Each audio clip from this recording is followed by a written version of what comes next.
Hello, I'm Kate Fitzgerald from the Learning Hack team, welcoming you to a new episode of Great Minds on Learning. In this highly acclaimed series, Professor Donald Clark, internationally famous author, blogger and entrepreneur, joins John Helmer to explore 2,500 years of thought and theorising about learning from the Greeks to the geeks. This is the second of two episodes on the invention of writing and the role it has played as a key technology for learning. Last time, Donald and John discussed how writing was invented in the ancient world.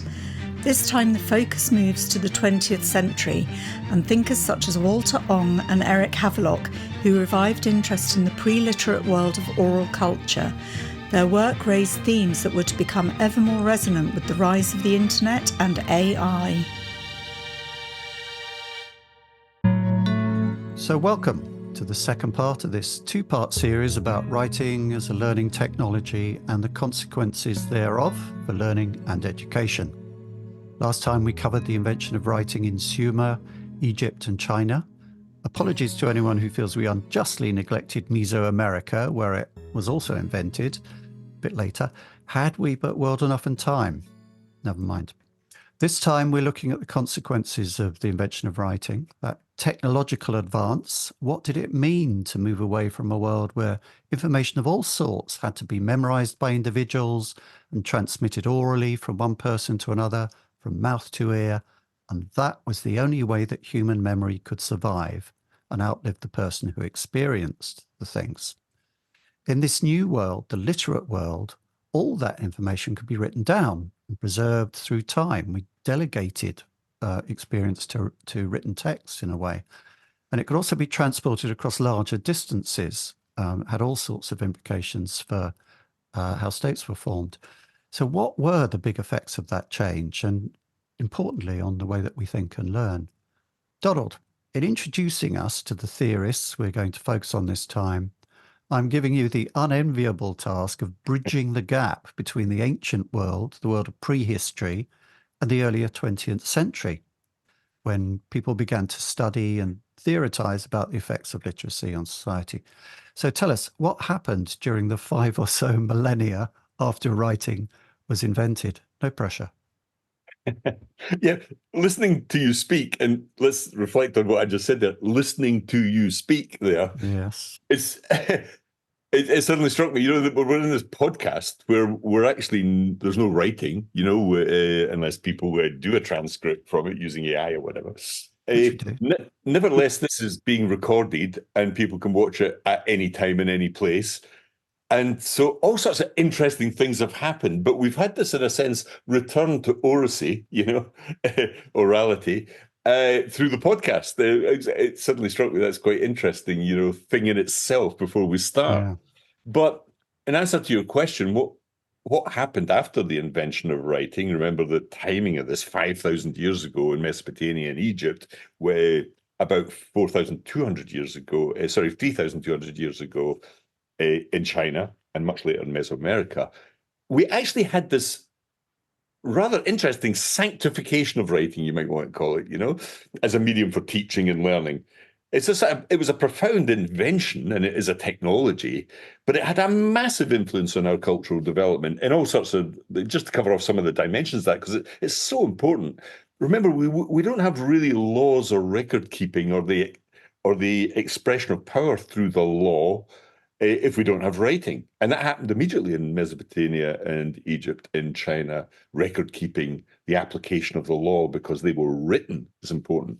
The second big one, I think, is just religious text. Writing allowed these great books to be written, whether it was not necessarily a sort of religious text in China with Confucius and the Analects and so on. That had massive influence on learning and education and politics. But we also have the Bible, we have the Quran, we have the Vedas. So that played a crucial role. Writing sanctified those metaphysical beliefs, and boy, did that have an influence on cultures globally. We have the spread of major world religions because of the role of writing. And still today in the Arab world, for example, writing is regarded as the word of God. A translation of the Quran is not the Quran. It is only in the original Arabic, because that's written as the word of God. Writing is terribly important there. But of course, most people would think that writing's big effect was just on the, I suppose, the preservation of knowledge. This happens when Homer gets written down, and then from the Greeks and in other cultures, we have the preservation. That notion that the written word provides a fixed medium, as you rightly said there, John, and that can be referred to consistently. That, of course, enhances its role in education, because we can have a body or a canonical knowledge that we pass on from generation to generation. So its role in educational systems is massive. In Greece with Academy, we have in China with the Confucian schools.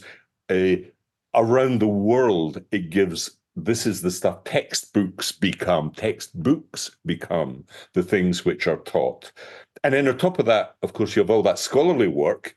In the medieval period, in Islamic world, in Europe especially, we have the core of scholarly work, the creation of our universities, the use of Latin, which takes the written scholarly discourse and elevates the written word into the primary medium for this sort of serious intellectual endeavor. It becomes the primary medium, full stop. This is not all bad, as we may discuss, not all good, I should say, because we sort of drown in a sea of text. But nevertheless, I think we've got this text becomes the medium for teaching and learning, integral to law, religion, cultural knowledge, all that stuff, formal education. I don't think this is a good thing, and I think that's why this is a really interesting podcast, because we're now, with the advent of newer technologies, and I don't just mean AI, although that has a really interesting role in all this, but also, of course, the rise of video and social media and 3D worlds and computer games and all that sort of stuff, where, in a sense, we may be seeing a diminution of the dominance of text in the minds of especially young people. What parent would deny the fact that their kids may be reading less and maybe looking at screens and video and other media a lot more. And so I think this is why this is such a fascinating topic. And some of the people we'll be looking at today, of course, will, Havelock, Bourdieu, the French guy on cultural capital, famous Marshall McLuhan, of course, and Shirky. I think we'll be looking at what some serious scholars had to say about this shift. What effect did writing have on our culture? So I don't know if that was that's my initial sort of thoughts on it here. It's an amazing invention and an amazing technology, writing, which I wrote about in my book, Learning Technology, right at the beginning. But on top of that, there are some real dangers in terms of becoming obsessed by text. One of them, of course, was the great religious books. They can't all be true. And we still live in times where many of the wars that are happening are based on those texts. And maybe in education, we've taken the whole text-based thing a bit too far in higher education. I often say this, we send our kids off to school at 5. They come out when they're 25 now, doing their master's degrees or theses or whatever. And all they've done really is read and write text, really. They don't get taught any other skills. In fact, when they do pipe up in the classroom or in the lecture room, does anybody, it's regarded as a rather odd thing, stick to the text. But that's not a great thing necessarily. I think the crisis in relevance in education is partly down to this. Okay, so let's get into the dangers of literacy. Yes. And I suppose the one thing to point out is a resonant phrase that's going to come through this is that writing separates the knower from the known. Yes. It allows knowledge to kind of float away from the people who are transmitting it and to put it somewhere else where it can be referred to by all and sundry. And that separation, I think, is going to be at the heart of what we're talking about as we get going on this.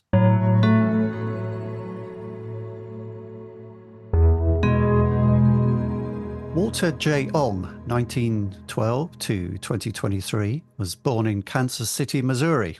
Walter J. Ong was a Jesuit priest and a scholar of English literature, cultural history, and philosophy at St. Louis University. His master's thesis on sprung rhythm in the poetry of Gerard Manley Hopkins, fine stuff, was supervised by the young Canadian Marshall McLuhan, interestingly enough, another one of the theorists we're covering today. Ong's own work explored, it's rather difficult to say that, his surname is very difficult to use in a sentence. Ong's own work explored the transition from orality to literacy. You can see I'm struggling with orality, even though that's our subject. He explored the transition from orality to literacy and its impact on culture. His seminal work, Orality and Literature, has been influential in various academic fields. He served as the president of the Modern Language Association in 1978 and was deeply engaged in religious practices and education throughout his life. For those listeners who think my part of these proceedings is just to read out bits of Wikipedia and make the odd smart remark while Donald does all the real work, I should say that I've actually read this book twice, the first time many years ago, and more recently just to remind myself for this broadcast. But Donald, what does Ong tell us about how the invention of writing changed the world of learning? Oh, yeah, you're right. This is the sort of the book on the topic, as it were, the most famous, well-known book. And as you rightly said, he was, obviously massively influenced by Marshall McLuhan because that was his supervisor. But he has his own thoughts. And the book is excellent, of course. It also draws on another person we'll be dealing with next, and that's Havelock. So, there was work, Havelock's in the 60s. And I think, Orality and Literacy was published in the early 80s. And becomes the text. You're right. Everybody knows of it if you studied the humanities or were interested in this topic. Now, he builds on Havelock, as I say, and he has this big contrast between these oral cultures and literate cultures. And the contrast is quite extreme. As you say, you have the separation between what is known and the knower all of a sudden. And so things can suddenly become owned by individual writers as opposed to being in the collective knowledge of the social group. Because when it's oral, it's just spoken to within the people you literally know and can speak to, before technology, certainly. Suddenly you get all the storage and all these manuscripts and paper and documents and so on. And then the immediate effect in Greece, of course, is probably the best known example of this, but that's a mistake to think that's the only place because it also happened, of course, in Mesopotamia and Egypt and in China and elsewhere. You have this development of very abstract, analytical, almost philosophical levels of knowledge very, very quickly, and mathematics, of course. So you have this notion of abstraction into the written word, analysis of the written word, reflection on the written word, which changes the culture immediately. We go away from a sort of communal shared world into a privately archived written world, which is out there and then gets taught back to us or across generations or down generations. It gets you get a canon of knowledge within a culture. And in many ways that's restrictive, I think. It becomes very culturally specific, oddly. So it's not all good, this written culture. I think people have this notion that writing is an intrinsic good, but not necessarily. But you're right, it separates the knower from the known because it can be stored and analysed. But I think Ong was really good as well because he has this thing called, he doesn't stop there. He goes on to the secondary orality, and secondary orality is really based on radio initially, of course, and film and television. And then we have this new form of orality, secondary orality, but it actually, curiously, it depends on writing for its existence, because most television and radio come from print, funnily enough, Listen to Radio 4, it's very bookish, Yes. So it's similar to his definition of orality, purely oral culture, Milman Perry and so on unpacked nicely for us, that communal participation. But it mimics orality rather than being a return to orality. And I think he's really, really good on this. It's quite an interesting and I think unique notion that actually the print culture still dominated those media, as it were. Now, there's a problem with Ong, I think, still, though, and I think generally with some of these commentators, as you can see them as being a bit technologically determinist. And I think that's true of many of them here, because this relationship between an oral culture and a literate culture might not be so dichotomous as we think, because the interaction between the two is huge. We'll come to that when we discuss Havelock, I suspect, because he looked at that in one culture, namely the glory that was Greece. But the danger is that we oversimplify the complexity, taking away human agency from all this and regarding it as just a technological shift from speech to writing, when it was much more complicated than that. I think the danger here is you get this sort of binary split between, the oral world is primitive, the written world is advanced, let's dump the oral world. And I think, in a sense, that's what's been taken too far in our culture, that we have ceremoniously dumped, all those skills to do with, let's say, social skills, all those real world skills that people have for reading and writing. Yeah. In other words, we have knowledge workers, everything's to do with the head. But if you work with a heart or a hand, you're almost secondary and dismissed. And that's coming to pass now. I think we're suffering slightly from that. So Ong is, if you've read him twice, he really does it. You're reading it and go, oh, that's an interesting. You understand this dichotomous split, but he has little secondary observations on it that make you really think deeply about the subject. Yes, no, really good. And it is dangerous, that binary. It's one of those things that's very hard to think past, isn't it? That gap between orality to literate culture, because it's something that we know so well. And there's always the tendency to, as you say, to sort of say oral culture was primitive. It was a primitive culture, and therefore with the implication that it was lesser and unsophisticated. And yet, the work of Milman Parry, the person who did the work on the authorship of Homer, who you mentioned there, that Ong refers to, this shows that it came that Homer, whatever it was, whether it was a poet or a tradition of oral poets who sang with a lyre, the culture it came out of was enormously sophisticated and involved and created this hugely sophisticated body of work. I mean, two great epic poems, the Odyssey and the Iliad. You can't really say that. I mean, it's primitive in the sense that it's a warlike world. It's a world that doesn't have any of the things that we think of. It doesn't have, the philosophy of ancient Greece, and yet it was a world that built great cities. There was a lot of travel all around the Mediterranean. Bits of kind of Iron Age stuff have turned up in Wales and so on. There was much more in international trade than we thought. So within Ong, although, as you say, there's this unhelpful binary, there are the seeds of beginning to think that, well, maybe, we've actually lost something by becoming literate. When we look at the kind of survivals of orality, I mean, he talks about secondary orality. It's interesting to look at the work of the Opis, the husband and wife team, who went around in the 50s recording playground songs and so on, and showed that there was this kind of oral culture in the playground among children who are in a kind of largely in a pre-literate state when they arrive. These things are carried on completely through oral transmission with no kind of pedagogical impulse. And I was thinking when I was reading the notes for this, that my first memory of school is a kind of playground ritual.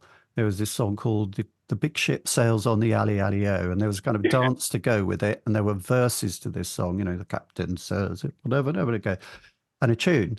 And this was the first thing I learned at school. And then probably the second thing I learned, because it was a Catholic school, and it was interesting to me that Walter Ong was a Catholic.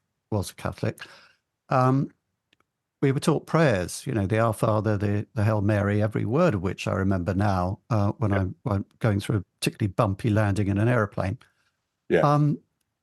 Before, ostensibly, we were taught to read and write. So before we were taught to read, we were taught prayers. And, there is a very strong kind of thread of oral transmission in the Catholic Church. There's the apostolic succession thing, which is that, this Pope knew that Pope, who knew that Pope, who knew that Pope, who knew St. Peter. So it's the direct transmission one person to another, which has nothing to do with the kind of textual elements of the Bible and so on. And religions do have a strong oral culture. I'm sorry, I'm ranting on a bit here because it's a subject that I'm very interested in. But, you say mass, a priest will say mass every Sunday. You wouldn't kind of sit down and read the same text every Sunday. There's something to do with, although the words are the same, the act of saying it with the congregation, with a participation. on kind of what he points to is the fact that there is a survival of oral culture within our literate culture. And I think that's really interesting. Yeah, just listening to you speak there, John, because I had a similar but radically different experience in my oral culture. So I grew up in a Protestant background. I mean, you guys got the Pringle and the drink of wine, at least in your rituals. We got nothing.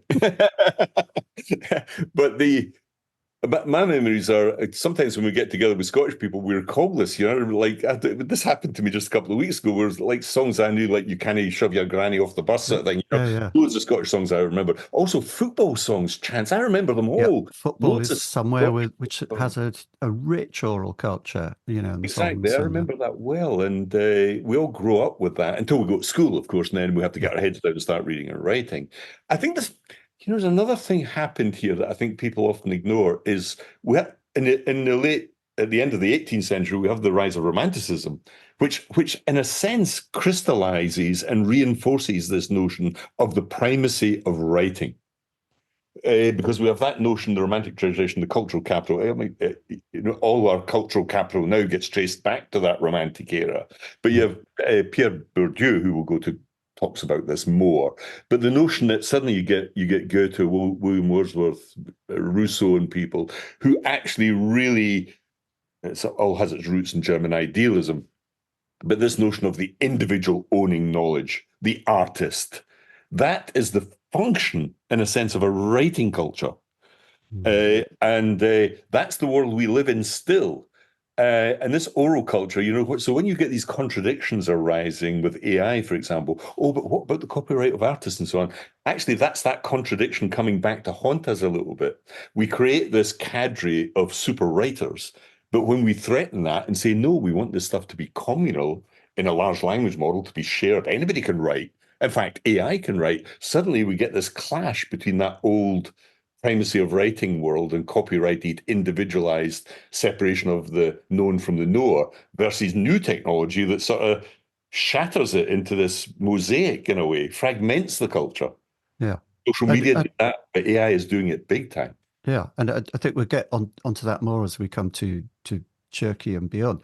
So On has given us a real springboard into, and we see, what he has kind of unlocked here, and it's really interesting. Let's talk about the next theorist. To take us a bit further on to that.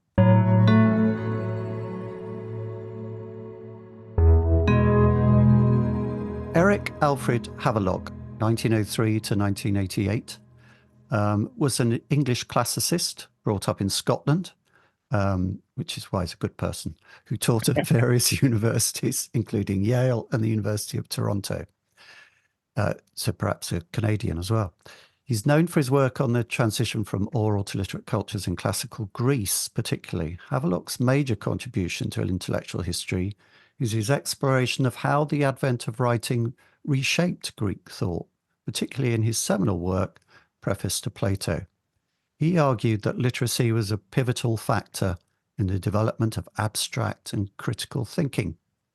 Friend of the podcast, Leonard Hooks, made several references to Havelock in the Learning Hack episode I recorded with him earlier this year, which was his reflection on themes we have covered in this podcast, in Great Minds on Learning. So a bit of, fertilization between the two podcasts going on here. I hope you don't mind that, folks. But Donald, what's your take on Havelock and how he approached the shift from orality to literacy? I think we have to be a bit careful with Havelock because he's just grounded in one. He's a classicist. Yeah. And the dangers of classicism, of course, is that you get deeply rooted in one culture at the expense of others. But I like him because he's Scottish, of course. Yeah. He went to Greenock Academy. I don't know if you've ever been to Greenock, but it's a really rough Scottish town. It's not the idyllic Scotland of the Highlands. It was actually, he went to the school called Greenock Academy, which featured in the BBC series Waterloo Road. That's where it was shot. I don't know if you ever saw it. Anyway, it was a small little side reference there. But Preface to Plato, this is written, again, this is before all, this is in the 1960s, early 1960s. And this Preface to Plato book had a big impact on the those who studied classics, maybe some philosophy and so on, because he sort of tries to unravel this big sudden shift, from the pre-Socratics, literally called the pre-Socratics, who were sort of proto-scientists who were interested in literature, but also understanding the natural world and astrology, the world we lived in, you suddenly get Plato and Aristotle. Where did that come from? And of course, he attributes this to the invention of writing, which comes from Mesopotamia through the Phoenicians and so on into Greece. And we have this beautiful alphabet that we still use today, alpha and beta and so on. But as a classicist, he concentrates on ancient Greek culture. Okay. Now, he thinks that this development of very abstract philosophical thinking that explodes with Plato and Aristotle was a result, and of course that lays the foundations for everything thereafter. Everything is a footnote to Plato in philosophy, as Whitehead said. But it also gives us mathematics. Plato's Academy was founded on mathematics. You had to know geometry, especially, and literature. They were fascinated by literature. But Plato was suspicious of Homer and the studying of poetry in young people, the studying of fiction, which sounds very odd in our modern day. Most middle-class parents would say that's exactly what you should be learning. Yes. Plato was saying, oh, hold on a minute here. Why should we be teaching very young people fictional stories? Let them be grounded in the real world and real knowledge and mathematics before they move on to that. But I think, he picks up on Plato's criticism of the poets and their oral methods because it isn't archived. You don't make progress in knowledge. It's not rational. Okay. And he thinks that they recognize, and of course, that's explicit when you read Plato and Aristotle, and he talks about the precision and permanence of writing. And there are two beautiful words here, the precision and permanence. That's what gives us 2,000 years of philosophy, mathematics, science, and progress, right through to the Enlightenment and beyond, with what Nietzsche called the 2,000-year aberration because of Christianity and scholasticism, which is also deeply rooted in the written word, but only one book, or two books if we count the Gospels and the Bible. So he thought that writing encouraged critical thinking and reason. And this is, I think he's right there. Clearly, the empirical evidence is clear. We have this explosion of philosophical, not theological thought in Greece that then gets squashed by scholasticism, carried through by the Arab world, of course. The great gift in the Renaissance was that they preserved these books, and that acted as a conduit to us from the Renaissance onwards. Right. But there's also a critique of Havelock that's important here, that maybe he, again, like Hong, is ignoring the complexities here between the move from the pre-Socratics to Plato and Aristotle. Both Plato and Aristotle comment deeply on the pre-Socratic thought that goes before them, sometimes highly critical, but it's quite clear that they built upon it as well. So I don't think it's not such as sharp a dichotomy as one might imagine there. There's lots of overlap and influence between the two, a sort of dialectic between the two. But fundamentally, he's right. You have this quantifiable and qualitative leap with Plato and Aristotle that is odd and has to be explained. And so we're moving away from oral poetic form into the written separation of known from the knower. And that's why it's such an important book, this, but maybe too rooted in one tradition. Yeah. When we studied the Greeks, I do remember we talked about the pre-Socratics, and I remember at the time thinking how strange the whole stuff about Pythagoras was, how different that world seemed, because it was very culty. He had this kind of group of people. Yeah. He didn't actually write anything himself. I don't think it was kind of passed down through his followers. They had a lot of bizarre rules. Music was very important with the whole thing. It was kind of culty and religious and hieratic and weird, weird in comparison to the world of kind of like Plato and the Symposium and Socrates and these kind of endless dialogues in togas. And Havelock it seems to be saying that there is a kind of split between the pre-Socratics and the and kind of Plato-Socrates world. That is a split between the oral culture and the written culture. Am I right to say that? And is if I am, is he right to say that? Do you think? Well, look, lots of classicists are critical of Havelock. And I think there are two things that you can point to there that side with the critics. One is you have this rather peculiar figure called Socrates, who it's between the two. It's like a hinge between the that's two, right. perhaps. Socrates doesn't write a damn word, not one. Yeah. In fact, he's highly critical of the written word. And yet, read any Platonic dialogue, and they are dialogues. Isn't that strange that it's a Platonic dialogue? He writes in the form of dialogue. And so these critics are saying, well, it's not as clean cut as you might think here, because even Plato formulates his amazing ideas in in all of his dialogues, including the Republic and so on. So we have this carryover of the oral tradition into Plato, certainly less so with Aristotle, becomes more of a sort of scientific empiricist. So Socrates and Platonic dialogue, in a funny sort of way, show that it didn't quite happen in the way that Havelock suggests here. It was more of a gradual move, and Socrates is the great pivotal figure here. Now, Nietzsche is highly critical of Socrates for not introducing writing. What Nietzsche's, and I think Nietzsche's right in this, he's saying, no, what Socrates does is introduce an obsession with abstract reason. It's a very interesting observation with Socrates, because Socrates sort of destroys his younger people in the agora. You know, when they try to come up with ideas, he rips them apart, demolishes their arguments. Nietzsche thinks that here, at this point in Western culture, we wipe out emotion, we wipe out all sorts of good things that temper reason.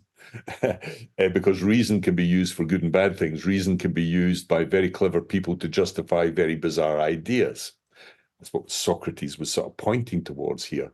If Socrates had been alive during the scholastic period, I think he would have laughed at some of the philosophical schemes that arose after him in the pantheon of philosophy as being the absurd sort of imaginations of reason. So it's a complicated issue, this. Yes. It's oversimplified by Havelock. And something that it also points up another kind of a paradox of perhaps of this. One of the difficulties of talking about this area is, all we know about Socrates is what's repeated to us by Plato. And in a sense, I mean, obviously other people wrote about Socrates as well. Whose names I've forgotten. Xenophon, yeah. But basically the Socrates we know is a fictional character created, semi-fictional character created by Plato. And after the writing. through the writing. So all that we know about Socrates comes through the age of literacy. So you get to this kind of murkiness about trying to penetrate back beyond the era at which literacy came into the world. But for that very reason, I think it's just fascinating. That's why I'm really interested in Norman Parry and all the rest of it.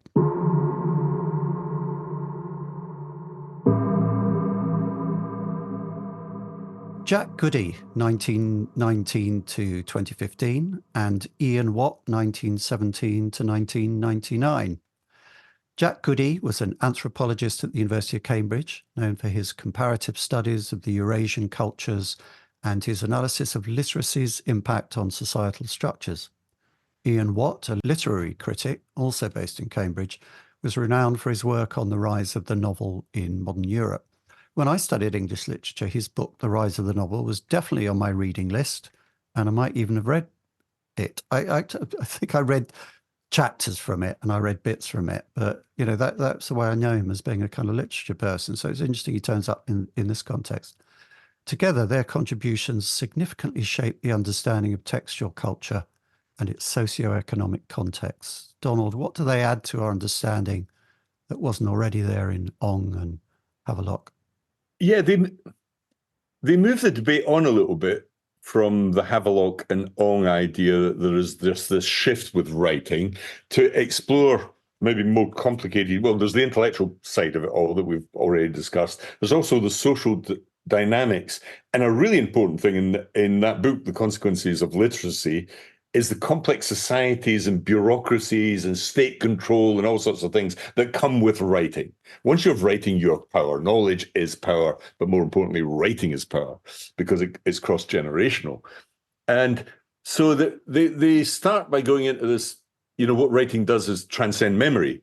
It takes you beyond the long-term memories of a community because you can capture and build on previous generational archive knowledge into the whole critical thinking, private, public reflection, analysis, reflection, all that sort of stuff we've already discussed.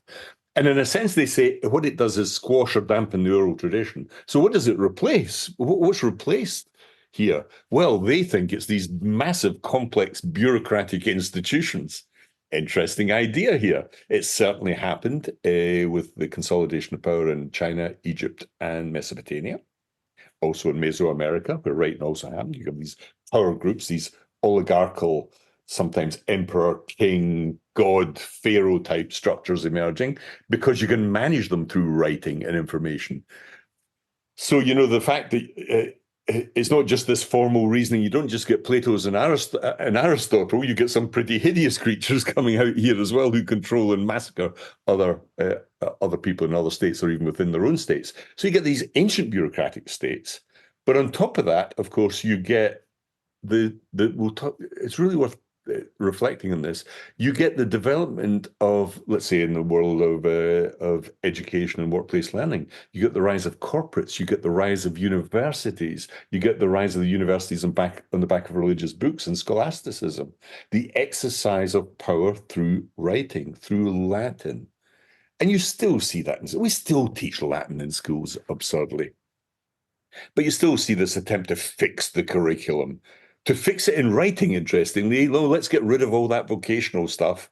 Let's not look at oral skills, for example. Let's keep people quiet and keep them writing. Get their heads down in rows in classrooms or sitting in lecture theatres. The text becomes all. And in fact, of course, continental philosophy, they took that all too seriously. But I think what's interesting about both Goody and Consequences of Literacy is, look at the rise of the novel, which is a good thing. It's not necessarily all good. This obsession with the novel as high art as necessarily the only, worthy thing of studying, as it were. Because you get this other side of the coin, the bureaucracy, the control by these institutions. And when you leave university, you look back and go, yeah, that's right. It was a bit odd, that obsession with text. We never got any other skills taught to us at all. And of course, we're now going through a period, there's a bit of a crisis of relevance in that world now, because suddenly realizing that actually many of the ills in the world are perhaps caused by the fact that we don't have breadth in the people that we produce in young people when they leave a text-soaked institution. And then they become bureaucrats because they go into other text-soaked institutions. And so you get the never-ending report writing, inquiry world of politics in the civil service. Even within the arts, I would say, they get a bit a bit controlling in terms of what is art and what is not art, as defined by those institutions through the grant system. So I think there are all sorts, they point towards the downsides of writing, the primacy of writing or literacy. That's interesting. Yeah, because one thing writing enables is, apart from, as we covered in the last episode, huge numbers of lists of things. It also enables laws, written laws, and it enables the growth of big empires in a sense that, because you can record stuff, you can have written laws, you can write letters to the outposts, so that you can rule over a much larger area of territory and of different kind of countries brought together and all the rest of it. So it enables that. Also, the professional classes, the rise of the professional classes comes along with writing, because you need scribes, and then out of the kind of hieratic classes of scribes grows this sort of professional classes of lawyers, doctors, and so on, who rely on texts. And I think Ian Watt's thing, The Rise of the Novel, is about, the novel came along with the rise of the bourgeoisie.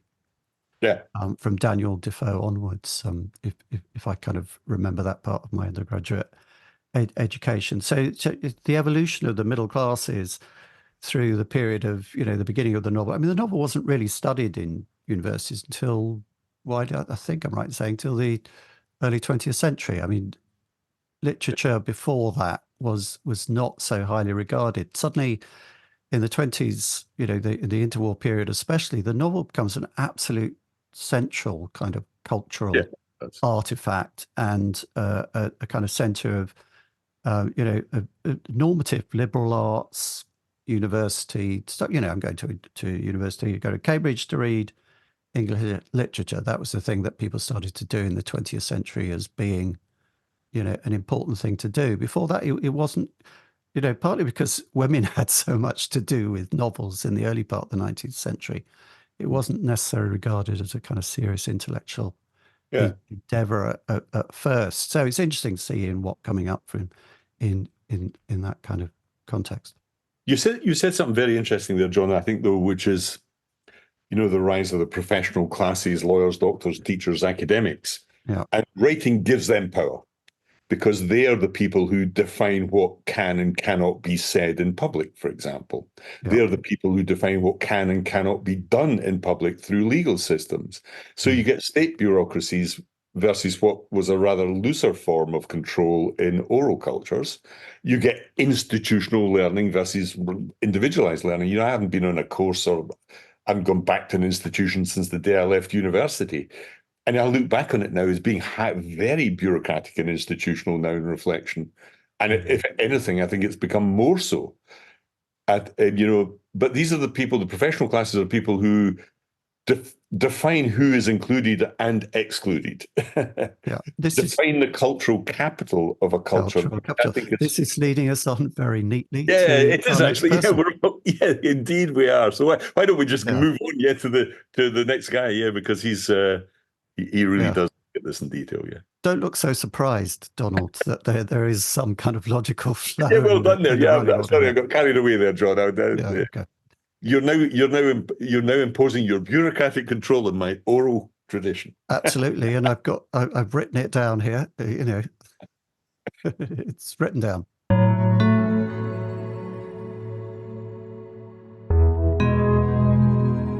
Pierre Bourdieu, 1930 to 2002, and I realised that by pronouncing him as Pierre Bourdieu rather than Pierre Bourdieu, I'm kind of signalling my membership of a certain professional bubble elite. I wish it were the case. A French sociologist, anthropologist, and philosopher, Pierre Bourdieu's work at the Collège de France and the École des Hautes Études en Sciences Sociales in Paris. The Brexiteers are just going crazy listening to all this awful French here. Maybe I'll check that out. In Paris, focused on the dynamics of power in society and how cultural and educational institutions reinforce social inequalities. His theory of cultural capital and habitus have been influential across the social sciences. Bourdieu's key works include Distinction and The Rules of Art. Speaking personally, I find his ideas about cultural capital really fascinating. I've been interested to observe at first hand how a lifetime spent amassing piles of cultural capital somehow fails to result in any actual capital. Nevertheless, I find his analysis compelling. Donald, do you find Bourdieu compelling, and what does he have to tell us about learning? Yes, I find him more compelling than many of his contemporaries and other French fashionable philosophical figures that came after him. He's quite early in the late 70s, but I really like Bourdieu because people throw around this phrase cultural capital. You see it in discourse in education quite a lot, and in schooling especially, without really knowing where it came from, but it did come from him. He's the guy who invents the phrase. It has a nice alliteration to it, cultural capital, alliterative feel to it, like digital divide or something. But I think he's fundamentally right on this. Now, he takes a deeper dive into the topic today because rather unusually, the book he's best known for actually came at this through an oblique angle. So Distinction, this is a social critique of the judgment of taste. This is all about how, you can tell a middle-class house when you go in because they don't have wall-to-wall carpeting and they have a nice rug in the middle and they've polished their floorboards sort of thing, They have books in the room that they whereas you go into a working class house, you can immediately tell the social difference. He said that these are really really important things, that we all have cultural capital, even although we don't realize it. And that's what distinguishes us from other social groups. Because he's really a sociologist and anthropologist, primarily, not a philosopher in that sense. But cultural capital, so what is that for him? Well, it's not a simple thing. First of all, he avoids the trap of trying to give some single definition to it. But it's all those sort of non-physical things, all those things like what taste we have in books. Oh, when you're listening to somebody describing what movies they like, they like French art movies, but they don't like, Fast and Furious 4. It's your skills, your taste, the way you dress, your manners, what personal belongings you have even, and importantly, your educational credentials and your educational trajectory, what school you went to, what university you went to. He thought that this sort of, multifaceted notion of cultural capital was what determined us as human beings and the role we play in a social group or the culture we're in. So it's this the non-financial social assets is what he was after here. Because why did he think this was important? Well, he thought that this was not a good thing because it was the thing that shaped social mobility. In other words, how you get a job, your progress in your job, where you get placed in society, how you're judged by others, is all determined by this. And I really like him because I think he then goes on a lot of detail on this about the 3 different ways in which you define cultural capital. But I think he's right. And the older I've got, the more convinced I've been that Bourdieu got this nailed, because I keep going back to some of the simple things that I missed, but he got. The simple things like what do you have on the walls of your house? The painting you have, what do you acquire? First of all, there's that knowledge. He talked about the embodied state. That's the first thing. And what's your basic knowledge and way of thinking as an individual? What language proficiency? What vocabulary do you use? What's your cultural awareness? What did you watch on Netflix last night? The dinner party chat type thing. Yeah. What educational qualification? People are always. What podcasts do you follow? Yes, yeah. I don't. Do we fall in any category there, John? I'm not so sure. Bang slap in the middle. I think. Yeah, I hope so. The second thing is and in fact, the second one is the objectified states. In fact, that is the material objects in media. That exists: writing, painting, art, instruments, machine technologies. What books, for example, do you read or do you have on the shelves of your? Like, I grew up in a house with no books. Working class people very rarely have, libraries of books because they're working, not reading. But what books, what films one watches, that sort of thing is the objectified state. And then the third one, which I think is the most important, is so we had the embodied state, objectified state, and the third one is the institutionalized state. This is what Goody and what we're referring to as the sort of bureaucratic entities of the state. What academic credentials and qualifications? Which university did you go to? All that sort of stuff creeps into conversations with people and legitimizes the cultural capital which you own and other people do not. It's a process of inclusion, but at the same time, exclusion. And this is what maintains your position in a social network. And has this massive influence on how your trajectory and work. It's being fractured somewhat now. I think going back to something we discussed earlier. Now that everybody has a degree and a master's degree, it's no longer a social indicator because everybody has one. You can't exclude other people because everybody else has got one, and that's why we're getting this fracturing and this sort of disappointed generation all of a sudden because they think they're special, but they're not really in a sense. Yeah, but no, we haven't entirely escaped the vanity of small differences there. I mean, now isn't it just about what type of university did you go to? Did you go to a kind of fine old Oxford college, or did you go to a plate glass university, a red brick, or one of those polytechnics that's now pretending to be a university? I mean, that's the kind of things that people say about it. Those distinctions are still made within higher education, aren't they? What I really like now, and this will upset some people, I really like the fact that going to university, I no longer regard it as being particularly important. I have 2 sons that were twins. One did, one didn't. But because I didn't force this notion that you have to do it upon them. And I really am relishing the fact that we've moved into an era where not going to university is probably, but who cares? I don't care that one of my sons didn't. He's doing really well in life and hiring graduates and the business he runs and all that sort of thing. So, I think in a funny sort of way, I think Bourdieu points to this. He's saying, this is not a good thing, this stuff. Cultural capital is used as a weapon by and large when you read him. And in social critique, in that book, The Social Critique, Judgment, Taste, he's saying you're being trapped here by this stuff. You as an individual, it's a subjective experience he's pointed towards as you an individual. You think this is the most important thing, but for other people, it may not be. It's just an instrument of power that you're using over them. And I really admired him, both politically and in terms of his sociology and anthropology here.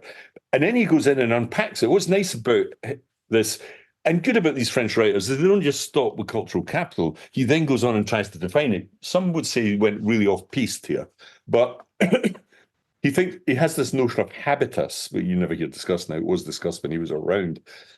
And that's these dispositions that you get that guide your way through life. So you don't quite realize you have them, but boy, you do. They become sort of dispositions that are deeply, deeply ingrained in your personality and the way you behave and the way you speak, the things you buy and the things you read and the things you watch. So in a sense, you're far more deterministic in your path forward than you may think, because you're determined by that social context. And so all your choices, your choices of things you buy, that you have in your house, and the people you have as friends are determined by this to a degree, these beliefs, perceptions, and actions, and so on. I think that's nice. And then he then, we could go into a lot of detail on that habitus idea, which I think is right. He then says, well, actually, there is a place where all this takes place, and he called that, it's around society and state, he called that the field. It's a nice solid word here, the battlefield for this, if you want to call it that. This is where the struggles for position and social mobility actually take place, in the workplace, in a university, in society, at those dinner parties, and who gets invited and who doesn't, and so on. Where that whole notion that the field is this network that you're in, that now, of course, has been massively amplified because of social media and so on. In fact, broken down all those barriers, like all those thousands of people. Well, to a degree, I mean, isn't the determinant now which WhatsApp group you're in? Because that's right, yeah. That's a good point. I studiously have avoided WhatsApp because of that. I really don't like it your very nice observation there, John. I think that's one that reinforces those social groups as opposed to loosens it up. I have no idea who, the 15,000 people on Twitter, I have no idea what their social status is by and large. And I don't care, and that's a good thing. Same is true in Facebook. By and large, a lot of people I've never met that I'm friends with on Facebook and have quite deep dialogue with, I don't really know. Well, I do in a way. Some of them are explicitly academics or whatever, but by and large, I don't really care that much. It's fragmented it, leveled it out somewhat, which I think is an interesting thing. But if Bourdieu had been alive today, he would have written some really good stuff on this, because these fields, like whether it's WhatsApp or social media or your friendship group in the real world, he called these semi-autonomous. In other words, they all influence each other and overlap, but they have their own logic. You don't know what that logic is because you're inside it. You don't really see it much. But in education, the law, politics, or whatever, you're in it and you can't help but be carried away with the flow. I'm not so sure about that, Donald, because I think there is this, because we live in the UK and it is a culture of kind of managed decline, there is this sense that you kind of know, if you move from one postcode to a less affluent postcode, suddenly you are very aware of the field and the fact that you're kind of not in the same, you're not in an old Victorian or Edwardian property, you're in a kind of 30s bungalow or whatever, talking about our recent move. And also, I think of kind of the literary world, the precarity of a lot of writers in that world, and how there are all these sort of institutions that enable them to continue as long as they're part of that world. I was thinking about this when I was reading about Bourdieu, that it really made me think of, if you're a writer, there are two different types of writer's retreat you can go to. One is where there are a lot of workshops and you learn how to be a writer at the feet of published writers and so on. And the other one is, if you've ever published a book, like I published the novel, you're allowed to go to a completely different species of writers' retreat, which is where you just go along and you hobnob with other writers. You get given your meals and a room to write in, and everybody leaves you alone. And that is the kind of equivalent of, your backstage pass in rock and roll, your access all areas kind of, lanyard that lets you into the bit at the back of the festival where everyone else is kind of rolling around in the mud, squashed together like flies. There is a backstage area at the festival that you can go to, and there are kind of toilets and showers and maybe even a swimming pool. And what one's life as a kind of as a professional in the arts and in academy is kind of full of these little groups that you're either on one side or the other of the velvet rope. Yeah. In a precarious existence, you see yourself slipping from one side to another, and this is kind of well documented in the novel. In the late 20th century novel is the kind of precarities of middle class life. One thing I don't like that much about Bourdieu is I think he is exclusionary. Okay, these things are exclusionary, so everybody in a sense feels like they have got their noses pressed up against the window of the candy shop and everybody's having fun on the other side of the velvet rope, and they're not. For a lot of people, it is about slipping, from one side to another of that. And I think there's a kind of, maybe it's exclusionary, maybe it's a recrudescence of an atavistic kind of form of life that we now have WhatsApp groups performing the same function. Yeah. But I'm really conflicted about this question, Donald, because I also think, perhaps this is the way that we rub along in life. And can you really kind of do without that kind of cultural capital? Yeah, it's interesting. I think you've touched upon something with Bourdieu in particular, first of all, which is he's a very French writer and he's writing about French society. Yeah.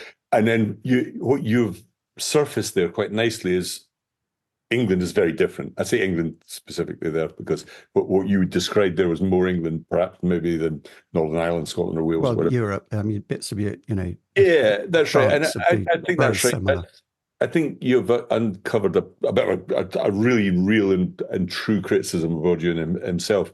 Despite the equality, fraternity idea, it's a very strange place socially, France, in that respect. Nevertheless, I think, listening to you there as well, I was thinking, what would my dad have made of what you just said there? Because I doubt if he even knows that writer groups exist. It's not even in his world, Well, a lot of these kind of little ponies people just don't know about. And I mean, this came up with the big furore over the Garrick Club, for instance, who now have been forced to admit women as members. And I think that's right. And what I do like about Bourdieu is I quite like the fact that, it wouldn't bother me one bit if the Garrick Club did not exist and got wiped out off the face of the earth tomorrow. But because these are the structures, I think, that I've always found throughout the whole of my life as being, as Bourdieu said, exclusionary. And I've been in some of those groups. I know super rich people and pop stars and politicians, but I came from another sort of place. But having popped around these different social class structures and moved social class even in my lifetime, I think Bourdieu was onto something here remember we're talking about, to go back to the thesis here, the notion that these media have cultural capital and people use that cultural capital as a form of social mobility, which is his thesis. It's very, very interesting. And that whole discussion we've just had there, in a sense, is a reinforcement of what he said, that, these things do exist. But interestingly, they're collapsing somewhat under the pressure of their obviously exclusionary nature. Let's hope so.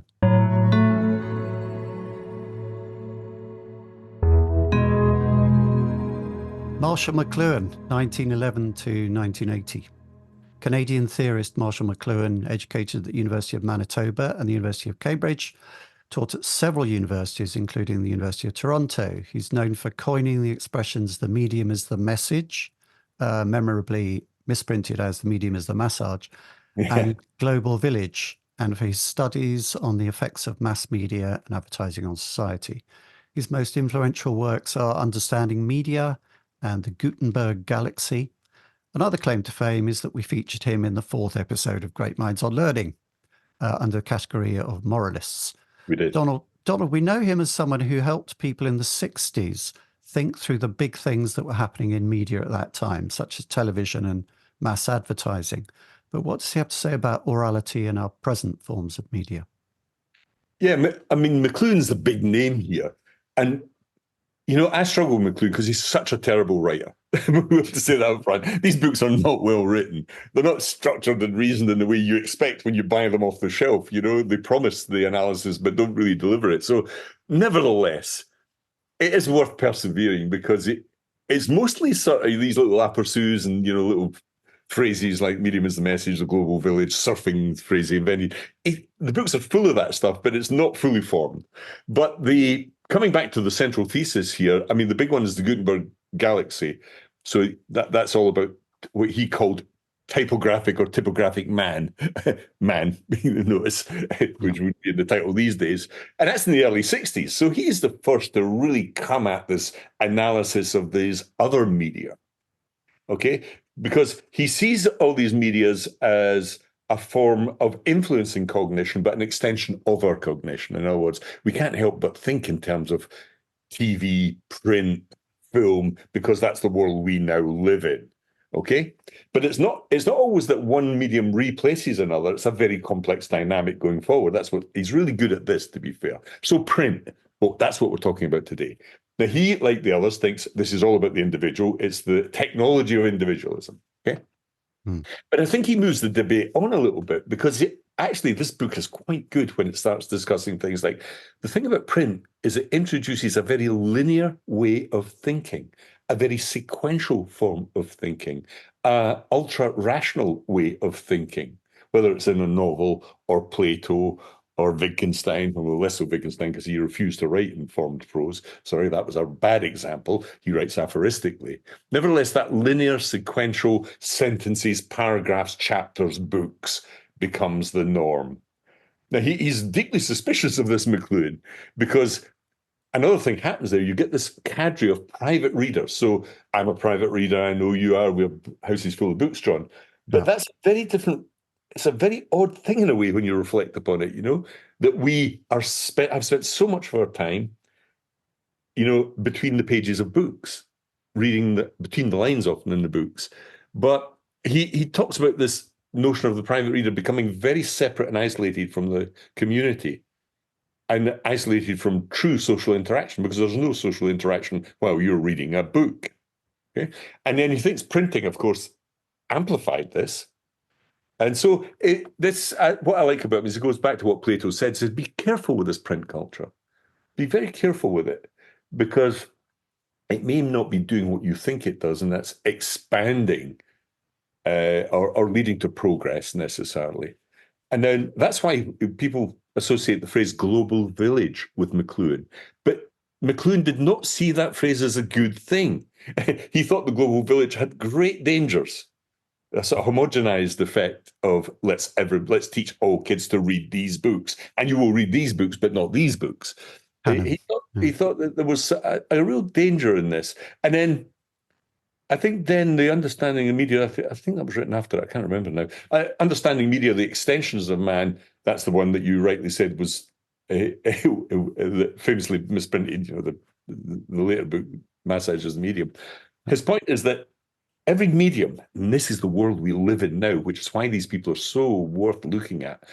Every medium, the internet, social media, computer games, film, television, radio, podcasts, what that we're doing now, it has a set of intrinsic qualities, a set of features, as it were, that are intrinsic to the medium. And some of those things can it be scaled, like the internet or printing? What's the speed at which it spreads globally? What's the scalability of this stuff? These are the features of medium that really shape the world we live in now. The tools shape us. We create the tools, and then the tools start to shape us and the culture we live in. That's where McLuhan comes into his own. He really understood that and wrote about it all his life. And even in schooling, the pedagogies we adopt are also shaped by the tools we invite, one of which is writing.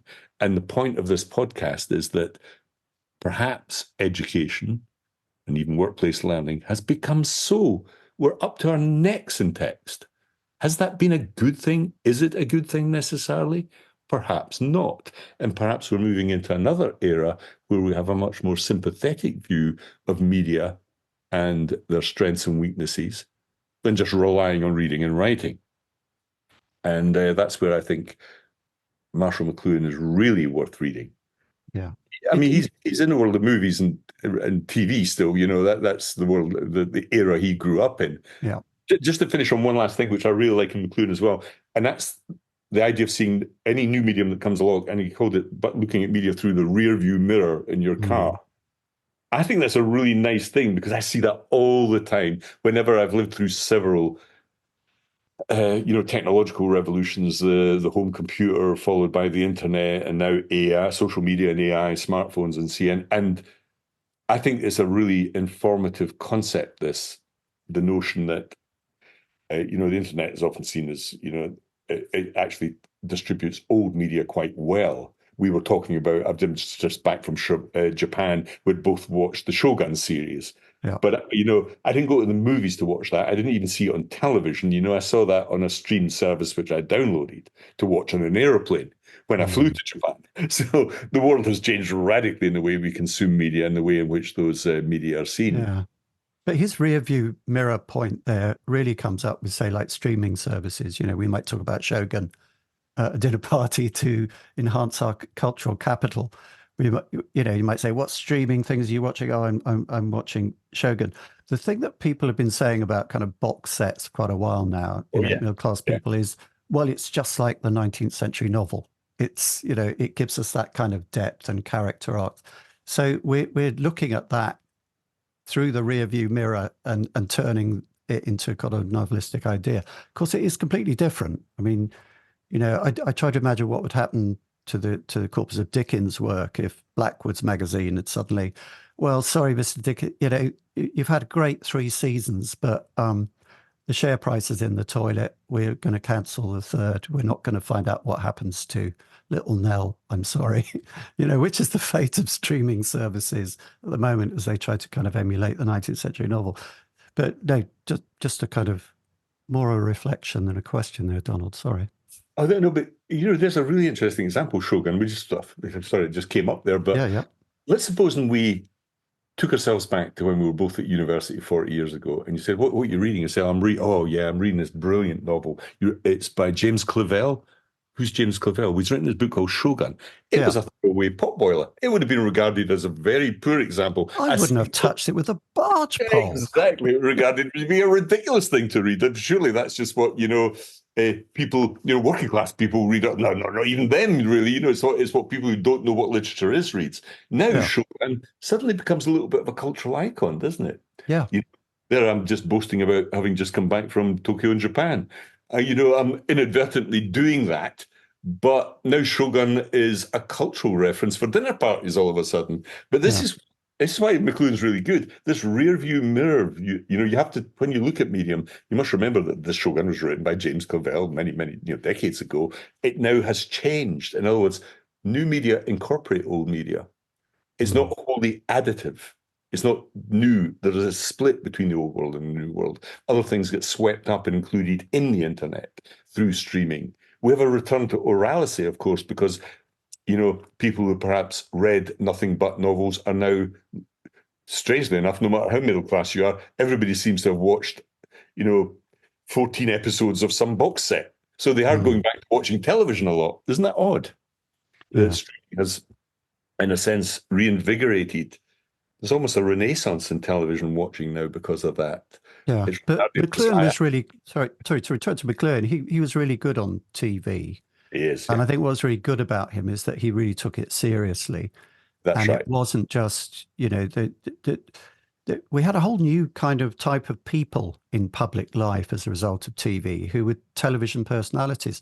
And that phrase was used with the kind of dripping sarcasm by middle-class people that they now reserve for somebody who is a an Instagram influencer, social media influencer, those people now are emerging into the public sphere and are treated with the same kind of contempt that used to be heaped on people like Bruce Forsyth and Nicholas Parsons in the 60s. But McLuhan saw through that and really looked at media in an interesting way, I think. Television, the Global Village, the later book, was all about TV. And we were billions of people watching this stuff, and they're watching everything from sports events to pop music channels to classical music even, and all sorts of things. And then he has this really beautiful phrase: television, it centers everywhere. In other words, we're watching the Cup final, or in America the equivalent, but the margins are nowhere. Super Bowl, the margins, centers everywhere, margins nowhere. We're watching the Eurovision contest or whatever, but it centers that spread out through this broadcast medium. But it's a broadcast medium, unlike the other media that follow it, that involve agency, dialogue, social networks and groups and participation. That's what's different. But yes, the great thing about McLuhan is, I like his famous tetrad, where he asks these really fundamental questions that no one was asking in any great detail then. We were consuming media like the novel or movies or books or whatever. But he says, does it enhance or amplify? What does it enhance or amplify in a culture? What does it actually do in a culture? Great question. Does it push out other media? Does a new medium push out another medium when it comes to pass? Well, actually, it doesn't. Interesting question. And then what does it pluck out from the history of culture? What does it take and then reinvent, like Shoga, for example? A crappy sort of mushy novel suddenly transformed in a little bit of a thing with cultural cachet. And then does it reverse or flip things when it hits its maximum potential? Does it sort of collapse in on itself? These are really brilliant questions which he addressed, And to be fair to McLuhan, he didn't pretend to be this academic analyst. He didn't publish academic papers in the way that you see nowadays. He was exploring. He realized that he was on the fringe, the margins of this, on the leading edge of the wave. And that's why it's still fresh to read. Yeah. And although, to be fair, there's some really terrible stuff in there. He was ridiculously sort of obsessed by these little dichotomies like hot and cold. That hasn't aged well, that whole definition of hot media and cool media. It does. We can leave that there because it just doesn't carry forward. Yeah. Yeah. Miles Davis knew much more about what was cool than Marshall McLuhan. Yeah. There's one other thing I'd like to mention on Marshall McLuhan, though, because there's a really good book I'd recommend by Paul Levinson and it's just called Digital McLuhan. And what he does is take McLuhan's theorizing and apply it to the digital age. And it's a really nice little book there if you're interested in what can be salvaged. It was written 20 odd years ago, this book, so it doesn't include most of the, what we know as social media and all that sort of stuff now. But it's probably a bit dated now. But that book actually really opened my eyes up to how good McLuhan was. Yeah. So all this leads us on very neatly to our next theorist.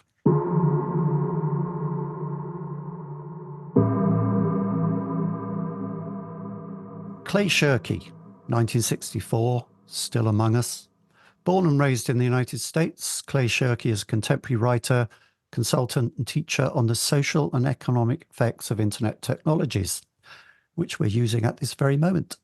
A professor at New York University, he has written extensively on internet technologies and their impact on society. Shirky's notable publications include Here Comes Everybody and Cognitive Surplus, which explore the effect of internet use on societal structures and collective activities. He's also responsible for what has to be my single favorite quote from any of the theorists we've covered so far, because I feel that it validates my whole career. And that Go on, John, tell me, what is it? The stupidest possible creative act is still a creative act. Very good. So, I think I can get away with my rather vapid hit single of that. Yes. Donald, I think he's the most surprising inclusion for me here because I just don't hear his name so much nowadays. And if I think of that, why that might be, perhaps it's because there seems something quite nostalgic almost about his very upbeat, optimistic take on the power of collective creativity on the internet. When we look at what a heavy monetized, slightly out of control juggernaut it's become, all that huge actual capital it generates from advertising, which didn't just create out of nothing. I think it's worth pointing out it stole from print media. The advertisers who used to fund newspapers and so on and magazines now pour that money into internet platforms like Facebook, and that's how they can exist. So all that huge actual capital it generates now seems to flow into a frankly tiny number of pockets. Less and less number benefit from it. Tech billionaires, we might call tech oligarchs. But what can Shirky tell us about literacy, orality, and the future of communication now? Yeah, as you were speaking to there, John, as is often the case, I'm reflecting on what you're saying there and going, yeah, Mad Men, Succession comes into my mind, Yeah.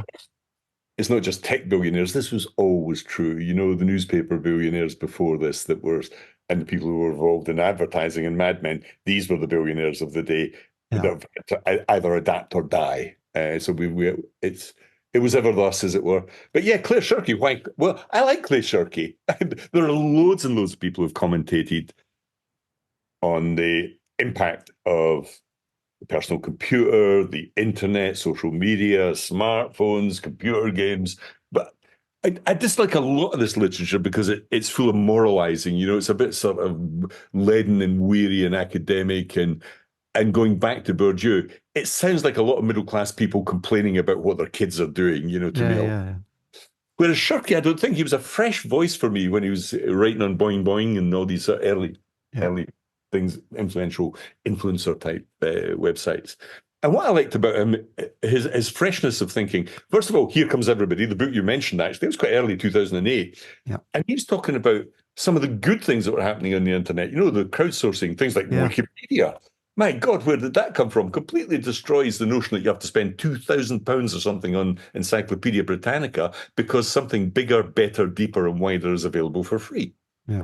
And so we often forget that some amazing things have happened and it's still there for free. I look at Wikipedia all the time and I go, what a wondrous thing this is. But in that first book, he talked about the notion that you have this collective will on the internet that allowed things to happen that could never happen before because they were controlled by the billionaires of the day, namely publishers. Yeah.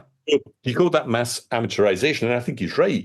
I blog all that. I've been blogging for 15 years. I've made a living from it almost, You have Substack. You have all sorts of things, that are allowing people to do what they could never have done before.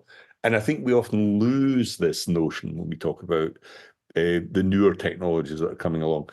But the book I really love and still love, it got the first in the day. It was written about in 2010 called Cognitive Surplus, because I think it surfaced some really interesting ideas that are true and that we tend to forget.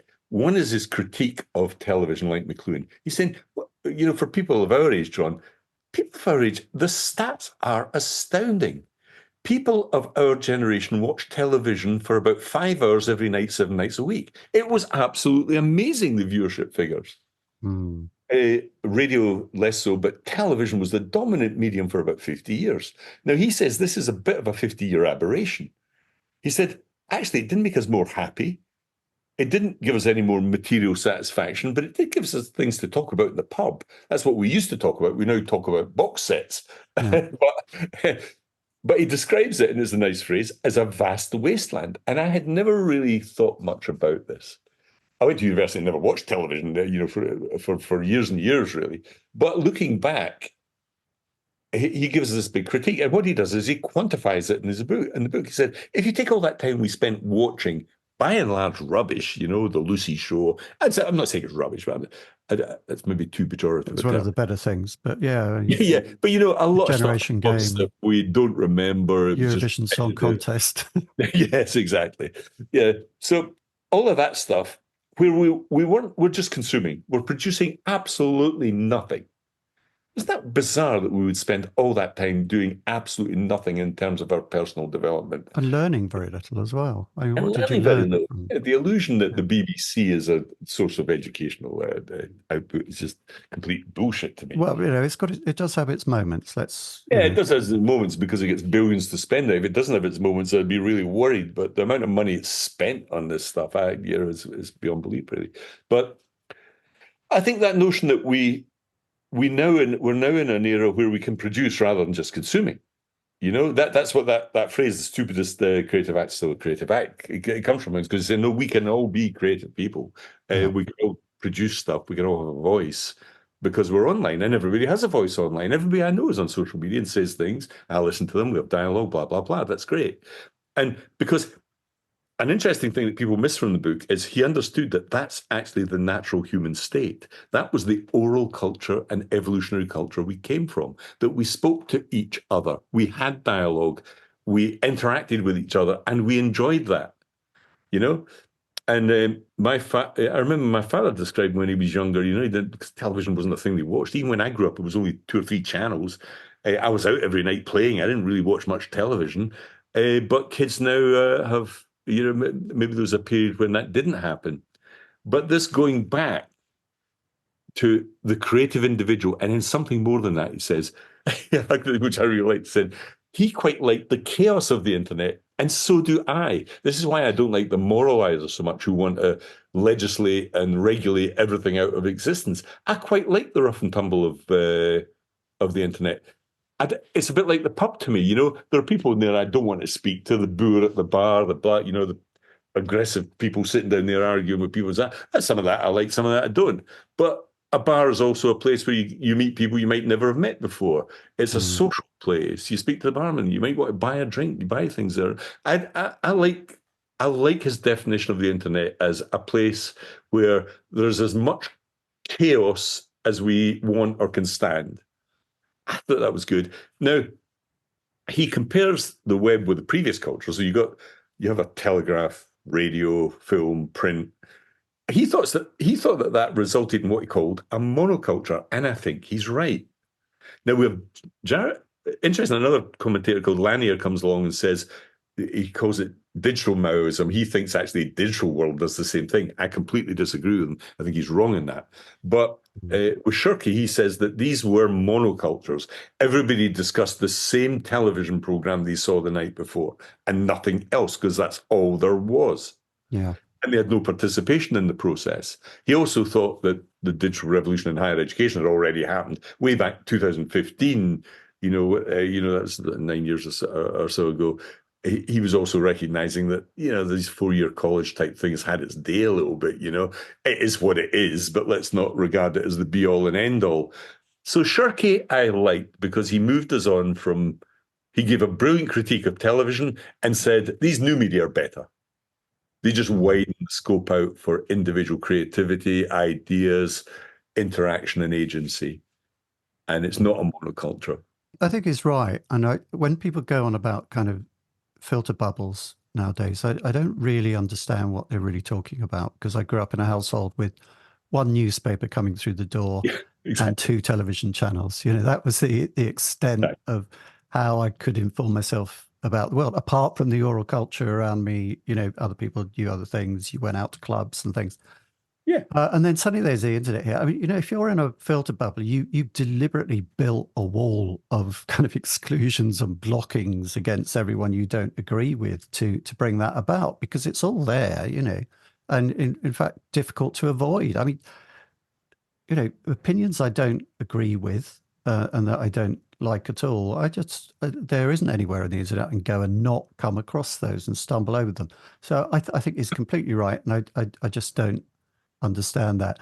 I kind of question that we've gone perhaps from to this massively creative age, where instead of slumping in front of Perry Mason like our parents did, we're now kind of busily creating things and doing stupid creative acts on the internet. I mean, a lot of game playing, let's face it, not shoot 'em up game playing, is a complete waste of time.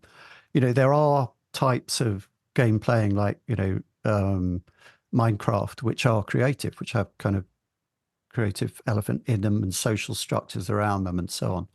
But there are always ways to waste time. Media always gives you fantastic amounts of ways to waste time. Yeah.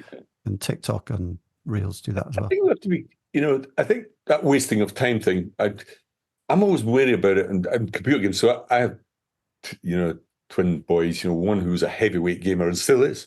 But, he taught me a lot about this, although it's easy for us to look down upon it, as it were, or as a waste of time. But when I've sat in on games he's played where he's playing in a team with other people, kids from all over the world, other cultures, who he talks to on Discord. But that's an example of the good stuff, I think. But there's loads of not good gameplay. Yeah, but you can say that about novel writing. There's middle class people say, my kids don't read novels these days, and go, well, think of all the bad novels that they might have read as well. I think every medium has that sort of pyramid type structure to it, as it were. But I think there are lots of interesting things in all these media that many of these commentators now are uncovering that are both good and bad, because every medium has that. That's what McLuhan was saying, really. Yeah. He didn't want to be too over. A lot of the writing about this stuff is we over moralize about it. When it's just another medium with and actually, there's nothing wrong with just chilling out. I was jet lagged yesterday. I just chilled out, watched the football. I watched that's life. It's always been an aspect of medium. Sometimes we just want to be consumers and not creators. I'm also a bit wary of the word creator or creation as well. I think that comes out of that romantic tradition that we all have to be sitting doing little, pottery classes and all doing little watercolors of a weekend or whatever. Every home a William Morris workshop. Yes, that's right. Yeah, but I think a more fundamental thing has happened here, and this leads on to towards the end of this, I suppose. And that is we've moved from a world which, as you nicely described it, people forget the world we were in was massively scheduled. You had to stay in to watch that TV program at that time. Yeah. Nothing was on demand. It was all offline. Now, nothing was online. It was like by and large sort of monologue presented to us as opposed to any form of dialogue or exchange. Nothing at all. Yeah. It's education, especially very text, not visual. And then people like Shirky come along and say, listen, this was all passive. There's nothing active about any of these old media. And we're critical of new media, but we weren't critical about the passivity of old media, because we're now from a very fixed world into a more fluid world. I think that's good. I think a world which was permanently fixed into a changing world. I like that as well. I like the surprises. Today at 6:00, Sam Altman will be making a great announcement in AI. I think it will change the world, probably. I look forward to that. I like the change. Or a world that but what it will do is free us up. I think it's going to be all about agents. I've made that prediction here. Right. Okay. I think it will give us agency in a way we've never seen before. And I think also we're moving away from pure reason to emotion. People say, "Oh, we need more emotion in education and so on." Well, but they don't like emotion on social media. If they see emotion on social media, they want to ban it. What do you want here? Do you want emotion or don't you want emotion? So it depends on the emotion. I think we're moving into summing up territory now. We are, yes.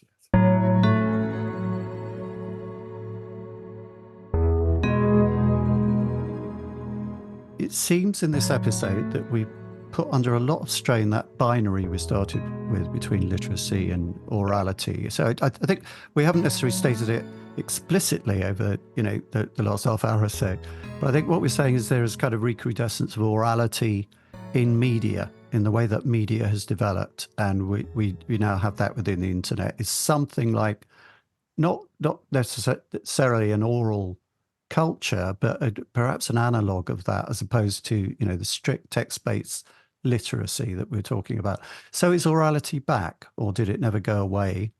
And are we moving towards a post-literate world, as some conservative thinkers have been saying for quite a long time? I think for most of my lifetime. Are we moving to a post-literate world, do you think? Or? Well, at first, when I was reflecting all this, it was some time ago, I said, well, this is a return to orality. Let's take that phrase. Have we returned to orality, as you just said there? Actually, I'm not too sure that's true, but we certainly have had a return to dialogue through social media, dialogue in the sense that even if you can ask ChatGPT, ask it something, it replies, it remembers what you've said and can continue the dialogue. We have had that sense of a return to orality. That's anybody can have that now. And these large language models are really interesting because I recently asked mine to give me. So I've taken all my books and all my blogging over 15 years, all the text I've produced, and I put it into a chatbot called Digital Dawn. I then asked myself, Digital Dawn, what my personality type was like according to the Ocean personality test, and it was pretty accurate. So I created a it was only text-based thing that actually told me what my own personality was like. It's interesting. I think another feature of return to orality is that these large language models have digested and oralized all text. It would take you about 170,000 years to read it all, 8 hours a day, 7 days a week. It's taken that massive data, trained the model with it, so it's reintroduced orality into the tools we use. You see what I mean by that, John? And I think in a way that we can create new text from it even. And in a probabilistic, messy fashion sometimes, but it's getting better and better. Now, at first I thought, well, that's interesting. It's a return to orality, okay? It's also multimodal, which I like because it can produce images, can produce video, soon produce 3D worlds. Then I thought, that's not quite right. I actually think that what's happened here is that we're getting a blurring of the lines between orality. I think that almost McLuhan type distinction is blown out the water somewhat. Yeah, I think the new digital world we've moved into reintroduced oral forms of thinking and delivery and media. Just explain some of that. But, I don't really see social media as either oral or literate.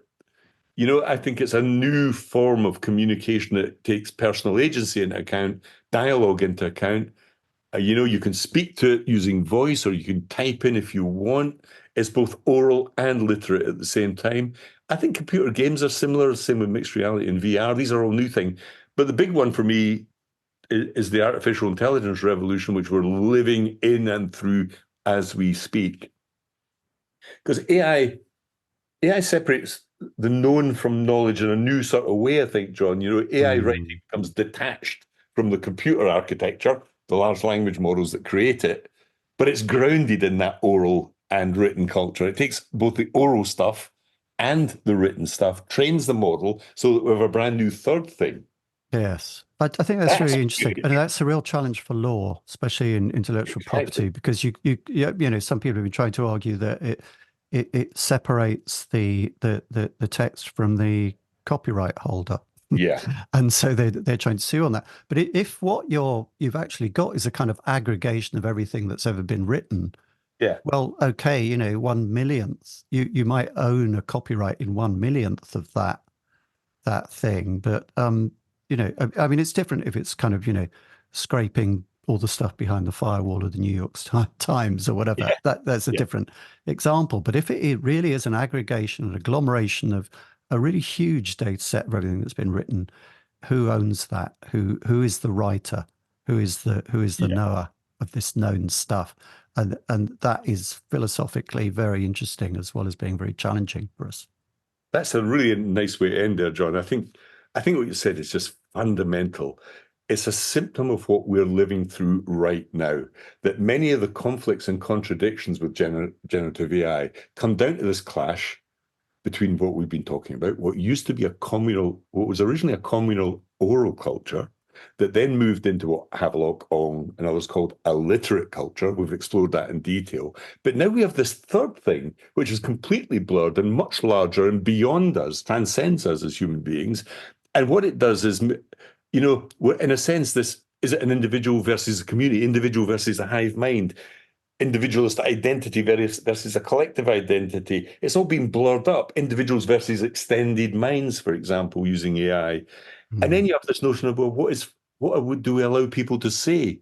Do we align these models, or do we have complete freedom of expression? In fact, what we've got is a blurring. We've got various models with various forms of alignment. And perhaps this is also going back to something we discussed earlier. This technology, which I think will be more important than writing because it transcends us as humans, I think it's also going to have a massive effect on those state bureaucracies, institutionalized learning. institutionally defined cultural capital that we defined through Bourdieu, the whole notion that professional lawyers, doctors, teachers, they may be actually in a sense replaced by this technology. I think there's every possibility that we will have a very good, highly qualified lawyer that is an agent or a doctor or a teacher or a researcher. Yes. I think the whole professional services thing is clearly under threat. Yeah, and that really does allow us to wrap it up neatly, because what you're saying is that AI puts under threat and under challenge all those very things that writing created. Yeah, I think that's right, John. It's multimodal as avatars. It can be me and speak back to me. It has dialogue. It gives us agency. I think that's what's revolutionary about this new world that we're moving into. That excites me, which is why I don't like the people who are just the sort of, cyclopic one-eyed moralists on this. I don't think they are the McLuhans of the modern age or the Bourdieus. They were very sophisticated people who understand the multifaceted complexity of all this in a way that some of the modern writers don't. Well, I think we have to bring it to an end there. Thank you very much for another very interesting, stimulating discussion, Donald. You didn't seem at all jet lagged to me. I think that's good. But yeah. We went in another world there, John. That was great. Yeah, no. What I always enjoy is the way in which we came from very different backgrounds, but I think we have so much in common, and we bring those different perspectives to that middle, more blurred ground in the middle. It's good. Great Minds on Learning comes from the Learning Hack team and is produced by John Helmer. The podcast is based on a series of blog posts written by Donald Clark, and we thank Donald for his kind collaboration in this project. If you'd like text summaries and transcripts for these podcasts, as well as ads-free listening, early access to episodes and more, why not join the Learning Hack Pack? For less than the price of a coffee, you can get all these benefits and help to sustain us into the future. Go to patreon.com/learninghack for a 7-day free trial. That's patreon.com/learninghack.